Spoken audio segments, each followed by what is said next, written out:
Hey guys, and welcome back to my YouTube channel. My name is Keely Ogden. I'm a writer, and I am the Vampire Girl. Today, we are taking a look at one of the first films ever to take Dracula out of the darkness and catapult him into the hearts of women everywhere. Today, we are looking at Horror of Dracula. One of the first horror films produced by Hammer Film Productions, Horror of Dracula would help to launch a new era of horror cinema. This era since has become known as Hammer Horror. Hammer Horror became known for taking the black and white monsters of the time and transforming them for the first time into real, visceral color. Horror of Dracula was not the first or last Hammer horror production to star the incredible team of Terence Fisher, Christopher Lee, and Peter Cushing as director, monster, and protagonist, respectively. Lee said in his 2003 autobiography, Lord of Misrule, that Dracula was the role that made the difference in his career, and I have to agree. Lee and Cushing are what make this film completely stand out. The actors would remain good friends through the years and even starred in different iterations of the Star Wars saga, with Peter Cushing playing Grand Moff Tarkin, while Christopher Lee portrayed the incredible Count Dooku. It would take hours to break down the careers of these two incredible actors. For now, let's focus on the big one, Horror of Dracula, released in 1958, directed by Terence Fisher with a screenplay by Jimmy Sangster. Let's get into it. If you are new to my channel and my style of reviews, this is how each video will break down. I will give you a short, spoiler-free summary of the movie as well as a smattering of my thoughts, and then I will give it a score as a film, as a Dracula adaptation, and I will also discuss the MPAA rating and any content warnings you need to be aware of. Then, anyone who wants to leave and watch the movie is free to go and then come back later. I will give a more in-depth analysis of the movie, breaking down the characters, the plot, and sharing some of my favorite moments. Alrighty guys, let's jump into Dracula. Jonathan Harker travels to Klausenburg in order to start his position with Count Dracula. Now, he's not going as a solicitor, he's actually going to be the Count's personal librarian. Now honestly, that sounds like a pretty sweet gig, if I'm being honest. Jonathan isn't just there to sort through books and old maps, though. He has some ulterior motives. When plans go awry, Jonathan's colleague, Dr. Abraham Van Helsing, travels to the castle as well in order to piece together what has transpired and to stop the Count from doing any more harm. Horror of Dracula really takes Stoker's novel in a different direction than you would ever expect. It changed our focal character, and it makes Dracula a more romantic and sexual figure. Now, there's not anything too sexual in the movie, but the implications are definitely there. Lee and Cushing play off of each other incredibly well, and their on-screen chemistry is some of the best between Dracula and Van Helsing that I've ever seen. It is incredible to watch these two actors work together. As much as I worship the ground that Christopher Lee walks on, I have to say that the best part of this movie is Peter Cushing as Van Helsing. He steals every single scene that he is in, and he comes across as very confident and authoritative when he's talking about how to defeat Dracula. I absolutely love Cushing in this movie. He is fantastic. Lee's portrayal of Dracula is very different from the Draculas that we have seen in the past. He is a lot stronger and a lot more imposing, but he still has this air about him that will draw you in.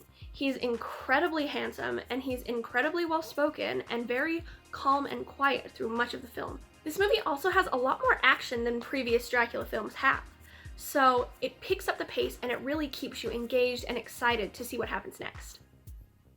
Now, for the scoring. This movie is unrated, and there is very little graphic gore or violence to be worried about, but there is some frightening imagery. Lee's portrayal of Dracula is actually really intimidating, so some audiences may find that a little spooky, but it's a horror film, so I mean, it's kind of par the course. There is also some implied sauciness, but nothing is ever shown. It's the 50s. I mean, people were already angry about it as it was, but there is no explicit sexuality or gore, so this movie is a pretty manageable watch for any standard fan of the horror genre. As a movie, Horror of Dracula gets a 4 out of 5. Cushing and Lee are a total power duo. Please go check this movie out. I highly recommend it. It is incredible. As a Dracula adaptation, Horror of Dracula got a score of 66. Now that means that it puts it above Nosferatu, A Symphony of Horror, but still below the Bela Lugosi Dracula from 1931. Make sure you stick around to see how our final 3 Dracula adaptations stack up to this incredible lineup. Alright, spoiler-free people, this is your chance to exit the video and then come back when you're ready. Or if you just want to stick around and hear my thoughts on the movie, hear a little more in-depth about the plot and the characters, then do stick around. Okay, you ready? Editing me, put up a spoiler warning. Here we go.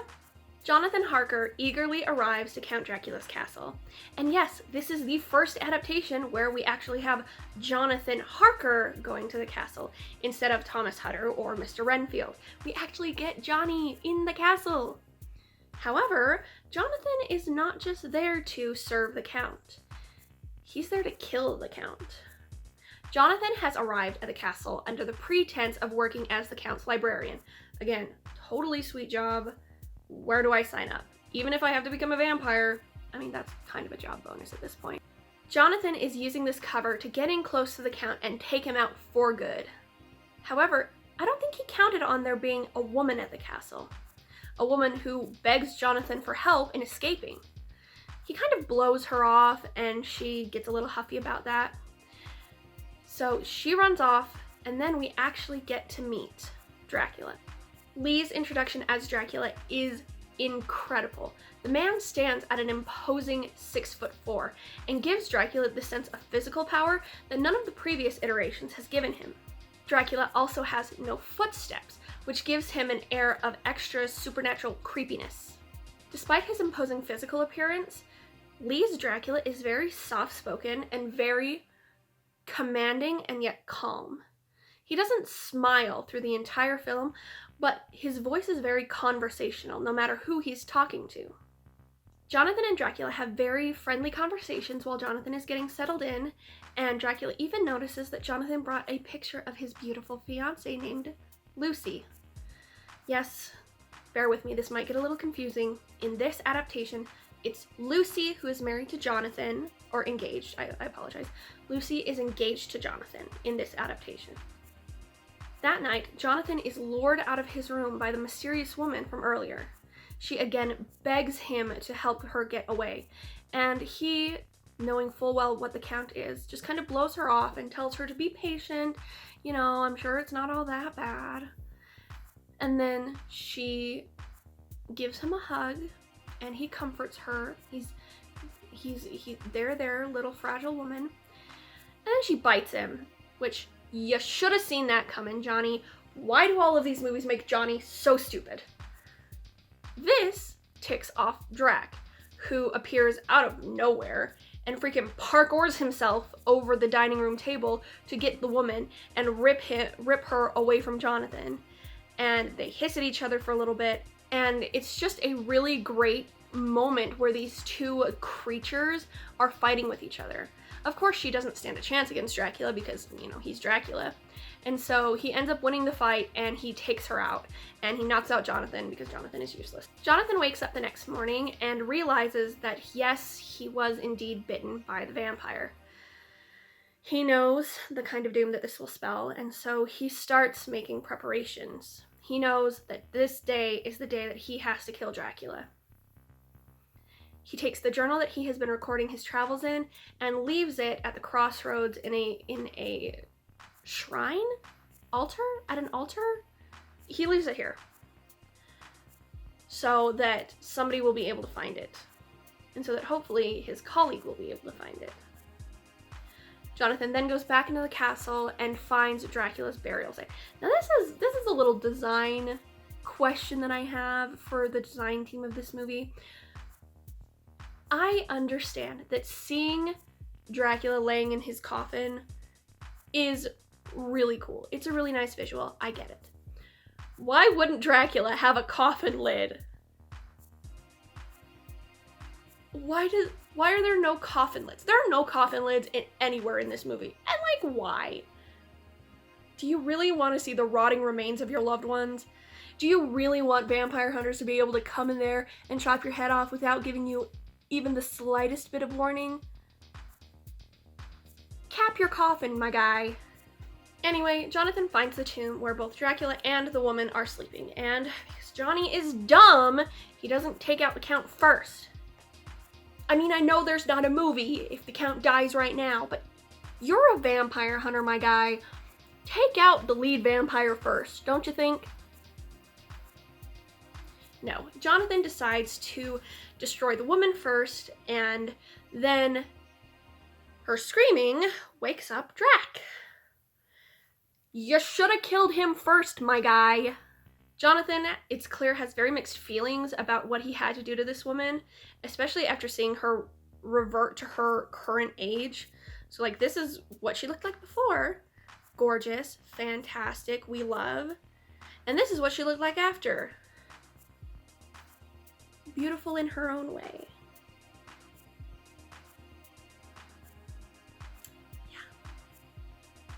When Jonathan turns to Dracula's casket, he finds it empty. Dumb, Johnny, dumb! When Jonathan goes to leave the tomb, Dracula reappears and closes the door, locking them in together. Saucy. No, not saucy. Kind of saucy. Implied saucy? I don't know. Homoerotic undertones? I don't know. You know, I'll leave that for other people to discuss. We cut to the local inn where another mysterious stranger has arrived. This one in a beautiful fur-collared jacket. Like, very nice. Costuming on this movie, fantastic. We love it. This handsome stranger introduces himself as Dr. Abraham Van Helsing, and he is there looking for a colleague of his that came through several days prior. The innkeeper tries to be a little standoffish, but his daughter is more than willing to talk about the diary that she happened to find at the crossroads. Seeing Jonathan's diary and reading his final words, he rushes to the castle hoping to find his friend. However, he finds things are in a state of disarray. He eventually finds the tombs and finds the woman's body, old and icky, and then in the Count's tomb lay Jonathan, with fangs. Yikes. We get a really awesome moment of acting from Peter Cushing here because he really does look like he just discovered his dear friend in that state that he knows he's going to have to stake him, and Peter Cushing is just incredible. I will sing his praises for the entirety of this review, so you're just gonna have to get used to it. Go watch the movie. After Van Helsing does what is necessary, he brings news of Jonathan's death to Jonathan's fiancée. Well, not his fiancée directly. He brings the news to Lucy's brother, Arthur, and his wife, Mina. So let me see if I can straighten this out. Jonathan is engaged to Lucy. Lucy lives with her brother, Arthur, and Arthur's wife, Mina. I have a hard time remembering that, so I don't expect you to, but I'm gonna try and keep them all straight for this review, because I swap Mina and Lucy almost as much as these adaptations do. Here we go. Van Helsing brings news of Jonathan's death to Arthur and his wife, Mina. Arthur, of course, is irate and confused. What do you mean Jonathan is dead? Where's his body? What do you mean he was cremated? On whose authority? Who even are you? Van Helsing is very patient, however, and is as sympathetic as he can be. Lucy does not find out about Jonathan's death right now because she is very ill, so Arthur does not let Van Helsing in to see her. Van Helsing leaves, and Mina and Arthur go to comfort Lucy, and they consider telling her about Jonathan's death, but they decide not to. It's fine. I mean, she has other things on her mind, including the 6-foot-tall hunk of delicious vampire man candy that keeps visiting her every night. The scene of Lucy's seduction is incredibly well done. It's almost like a ballet where she is moving about the room, making sure that her door is locked because nobody wants anybody to walk in on them when they're doing stuff they're not supposed to. And then she moves and she opens the large bay windows, and then she moves and she lays herself on her bed and just waits. The next day, Lucy's condition is worse, and so Mina brings in their family doctor, Dr. Seward. Don't get too excited, he's in like 2 scenes of this movie and he's practically useless. Dr. Seward comes in to evaluate Lucy, and like I said, he's useless, so he's like, I don't know, like, I don't know. She's sick though. I mean, it's like, yeah, no, I know he's sick. What with? I don't know. You should get a second opinion. And so Mina goes and brings Dr. Van Helsing in to check on Lucy. Van Helsing immediately sees what's going on and tells Mina to keep the windows closed. It doesn't matter what Lucy says. It doesn't matter what the doctor says. Keep the windows closed. And also, I want you to find some wild garlic and put that around the room. Lucy gets very grumpy at this and throws a fit that night, so that the maid, Gerda, very sweet, we love Gerda, she takes the flowers out and she opens the windows. Lucy's dead the next day. Listen to the crazy German doctor, man. One of my favorite moments of this, of them finding Lucy dead, is Dr. Sewer just being like, well, I did everything I could. I'm like, bro, you literally did nothing at all. Get out. How dare you tarnish Jack Seward's good name, my sir. Get out of my movie. And he does, and we never see him again. Van Helsing comes in, and Arthur is incredibly upset. He says, not only did you bring us news of Jonathan's death, but now my sister is dead. Get out. I don't want to see you anymore. So Van Helsing is like, you know what? Fair. I'll leave. Sad. Gerda also feels really guilty because she acted against Mina's orders to keep the windows closed, so she feels really guilty, which is sad. Lucy is barely cold in the ground before we start getting instances of creepy little vampireness all over the place. Gerda's young daughter Tanya is found by a policeman and brought back to the house after wandering around half the night. And as she's telling Mina and Arthur why she was wandering around, she says that Aunt Lucy was the one who was walking her around. Of course, Arthur is gobsmacked because he's like, she's dead, you dumb kid. But he goes out to the cemetery that night to take a look at Lucy's coffin, which is open. No lid. Why are there no lids on the coffins in this? Do you want your dead people to get up and walk around? This is how zombie apocalypses start. Lid your coffins, my guys. Lucy once again lures Tanya out of the safety of the home and takes her back to the cemetery. When Arthur sees his dead sister up and walking around, it freezes him to the spot. So it's a dang good thing the Van Helsing just jumps right in front of that with a big old crucifix and says, nah, nah, nah, get back away from my homeboy, because we about to be best friends and you need to get out of the way. So Lucy freaks out at the crucifix and Van Helsing is able to, like, scare her back into her tomb. Arthur is completely in shock still.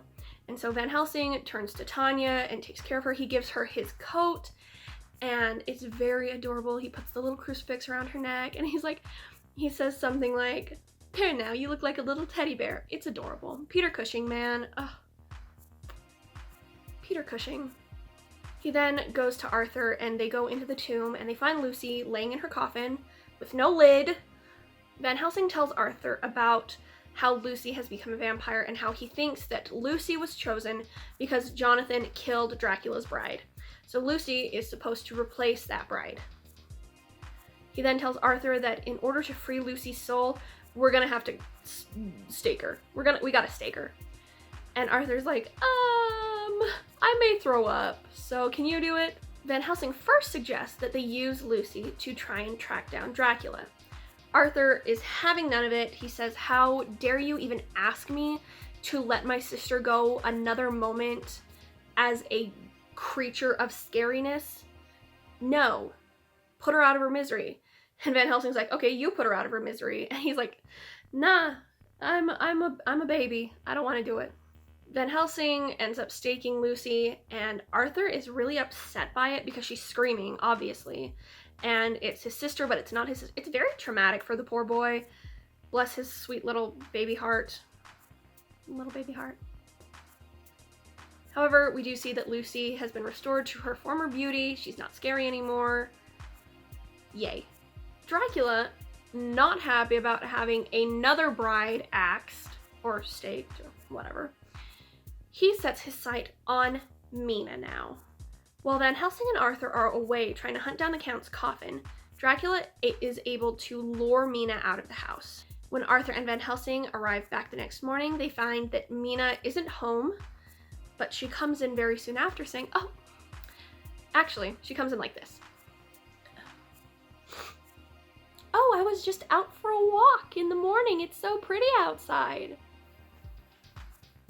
This professional vampire hunter is gonna look at this woman going like this and not suspect anything.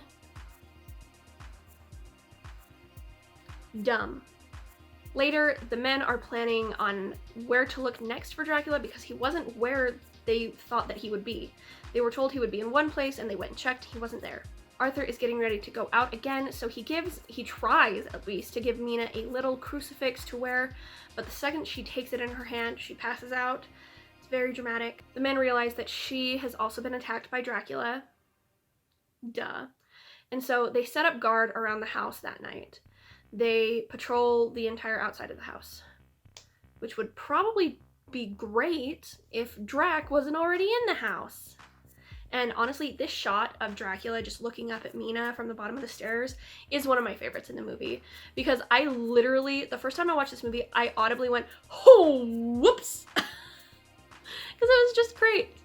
It was a great moment. I love it. I love Lee. He's awesome. Mina invites Dracula into her room, and this scene was actually cut by the censors for being too saucy. There is minimal sauce to like Taco Bell mild sauce, if anything, but it was still cut. I was lucky enough to get it. I have the scene restored in my copy of it. I have the Blu-ray of it. There are some copies where it's not restored, so if you do want to get this movie, make sure you get a copy that has the restoration. So she invites him into her room, and he gets all up on her, and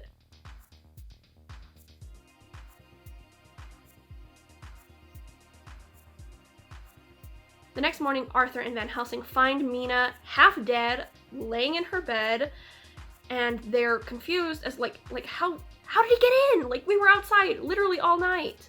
They decide to give Mina a blood transfusion, and this is one of my favorite scenes in the entire movie. I'm not sure why. I think a lot of it is to do with the quiet, serious nature of the moment, and the actors are all taking it incredibly seriously. It's a very powerful, like intimidating, nerve-wracking, breath-stopping moment. Afterwards, the men have a little bit of a wine break to kind of replenish Arthur's strength and to give Van Helsing a little bit of a break. And they run out and they ask Gerda to go down to the cellar and get them some more. And sweet Greta, bless her little heart, she's like, well, after I basically killed Miss Lucy, I don't want to do anything against Mina's orders, so I really don't want to go down to the cellar. And they're like, what do you mean? And she's like, well, Miss Mina told me I should never go down to the cellar. And Van Helsing understands first, because he's amazing, and he rushes down to the cellar where he finds Dracula's coffin. The call is coming from inside the house. Van Helsing realizes just how badly they have screwed up, and he tries to go after Dracula, but Dracula locks him in the cellar. Arthur is able to get him out, and they both rush up to Mina's room, but it's too late. Drac has already run off with her. He came in like a wild animal and just swooped her up and jumped off the balcony, because he's Dracula and he can do that. Now the chase is on to stop Dracula before he is able to get back to his castle, because if he gets there, then he will be able to lose them in the maze of tunnels. He'll be able to hide himself and Mina away until Van Helsing and Arthur are long since dead, and they'll be able to be a happy vampire couple forever. Can't have that though. Dracula gets back to the castle, and instead of immediately running inside with Mina, he starts burying her in the yard. I mean, okay, don't cry, don't cry. My makeup is so pretty right now, don't cry. He starts burying her in the yard. The sun is coming up, right? Drac needed to get to his tomb before the sun came up. and he just stopped to do some gardening. Okay, scriptwriters, okay, Mr. Sangster, I see, okay. He literally just dumps her in the hole and then runs inside because the men pull up. Arthur goes to attend to his wife, and Van Helsing chases Dracula into the castle. Dracula is not able to get into the tomb before Van Helsing, I keep wanting to call him Cushing. Dracula is not able to get into the tomb before Van Helsing shows up. So they start to fight, and Dracula, obviously being a super strong, super ancient, super evil vampire, has the upper hand. Van Helsing cleverly plays dead and gets Dracula to back off just enough that Van Helsing can throw him off and get up. This scene is my favorite in the whole movie. Van Helsing sees there's some sunlight starting to come through the big window in the dining hall. And so he climbs up onto the dining room table, runs and jumps and pulls the curtains off the window and lets all of the sun in. It's fantastic. Like, Peter Cushing, man. Dracula gets caught in the pool of light. Only his leg gets caught. And it starts to crumble to dust. It's like Professor Quirrell, but like way cooler. And way more like horrifying. Van Helsing grabs a pair of candlesticks, a la Supernatural, and forms them into a cross and manages to push Dracula completely into the beam of light. And then Dracula falls apart. The effects of this are so fantastic. Like, they are legitimately gruesome. They're done practically, and they're just really cool. I'm a fan. I'm a fan. Dracula blows away in the morning breeze, and Mina is saved from her vampire scariness and is reunited with her loving, useless husband. It's going to be a reoccurring theme for all of these adaptations. Again, personally, I would have preferred the vampire, but... And that is Horror of Dracula, released in 1958 by Hammer Film Productions. Hammer horror has become a well-loved era of the horror genre, known for its tangible, over-the-top, and boundary-pushing style. Horror of Dracula is a great example of that. I hope to cover more Hammer horror films in the future, but for now, I'm gonna leave it here with Horror of Dracula. Please, I do highly recommend you check out this movie. It is really, really fantastic. Peter Cushing is so sexy in this film. The sets are incredible, the costume design is incredible, the acting is spotty in places, but overall it's really great. So definitely check out this movie. It is a fun time. I highly, highly recommend it. Thank you guys so much for hanging out with me today. I appreciate your patience regarding last week and the lack of upload of video. It was supposed to be this video, but we had problems. So I hope you enjoyed. Make sure to like, subscribe, leave a comment, ring the bell, all of that good fun YouTube stuff. Follow me on Instagram, and I will see you guys next week.